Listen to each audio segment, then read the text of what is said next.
In this video, I will show you shortcut key for sum in Microsoft Excel.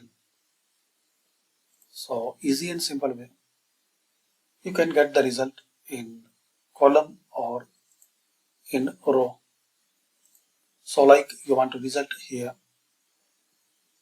so press Alt key and equal sign.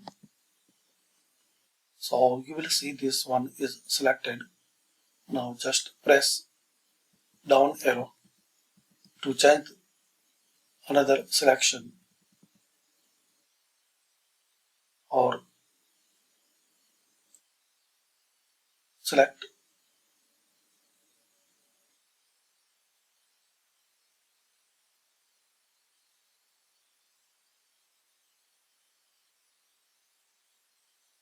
Now just select your area where you want to.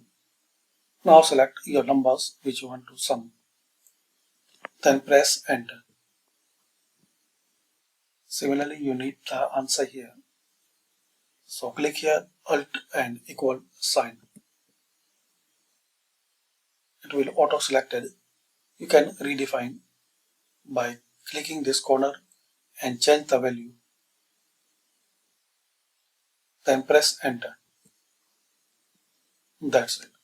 So this is the way to know shortcut key for sum in Microsoft Excel. Thanks for watching.